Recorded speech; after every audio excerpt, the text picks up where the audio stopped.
to HW News. This is Helen Lee.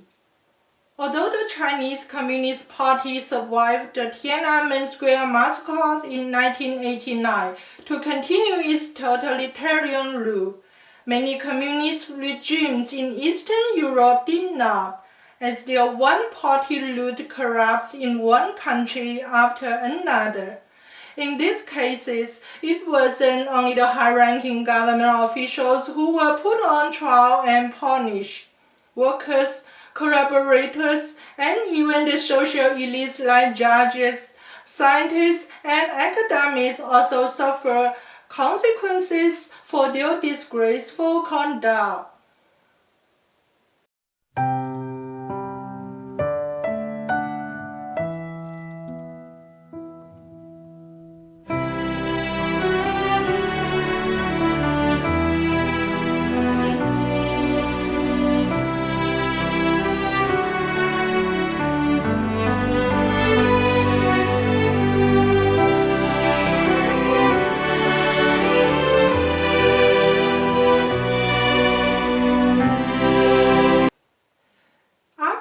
Of the Berlin Wall in November of 1989, the East German government, GDR, became part of the Federal Republic of Germany.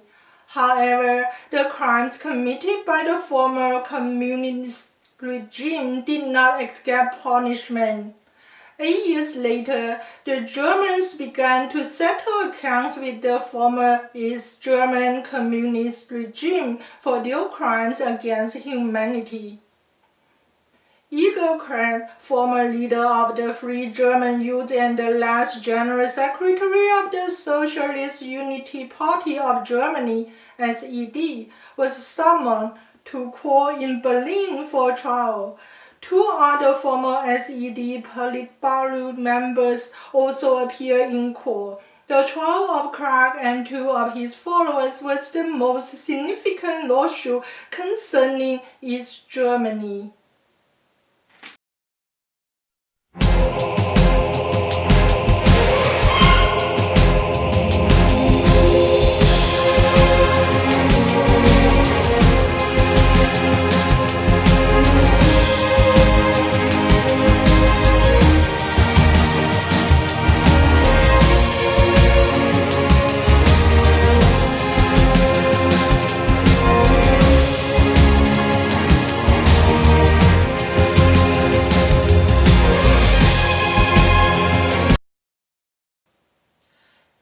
Germany, the Stasi Records Act was passed in the German Federal Parliament in December of 1991.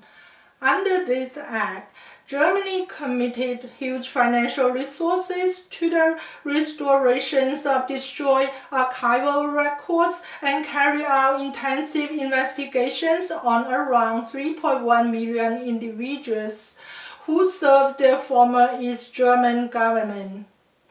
The results were quite shocking. In addition to 90,000 secret police, East Germany hired as many as 180 informants. Around 6 million people had secret archives filed against them, and 78,000 citizens were sentenced to jail by the communist government, accused of endangering national security. As a result of the investigation, 20,000 of teachers were dismissed from their employment. Nearly half of the judges and prosecutors in what was formerly East Germany were fired, and a number of top SED officials and high-ranking secret police members were prosecuted and convicted.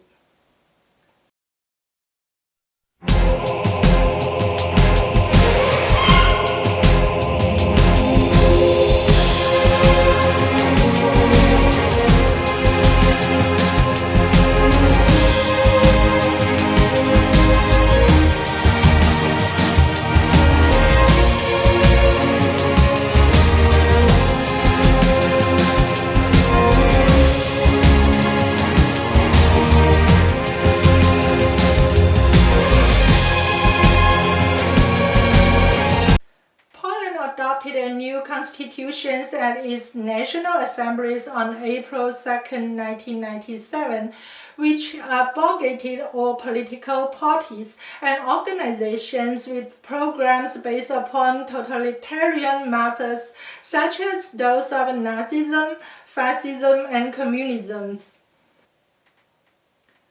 The National Assembly also passed a Lustration statute, viewed as a process of reckoning with the past. It required people who hold or are candidates for public positions in the state to make a statement about their collaborations with the secret police under the former communist regime. As it only targeting people in government agencies and those with high social status, the statute pertains to no more than 30,000 people, leaving most former informants for the secret police service unidentified. In 2006, after the twin brothers from the Law and Justice parties took their positions of President and Prime Minister of Poland, respectively, they called for more thorough and transparent investigations of communist-era Poland.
Law, around 700,000 Poles would have to confess and explain any disgraceful conduct they committed in collaborations with the secret police, as well as their spies and informants. Anyone who refused to fill in the declaration form or lied about facts would be suspended for 10 years. In 2008, the Polish parliament passed a law to significantly reduce the pensions of former secret police and Communist parties officials involved in suppressing dissidents and opposition parties. Supporters of this law believe that the secret police preferential pension violates the principles of social justice laid down in the Polish constitution. After the law was enacted in January 2010, pensions of up to 40,000 former Communist Party officials, secret police officers, border guards, and prison wardens was reportedly reduced by an average of more than 50% for human rights violations.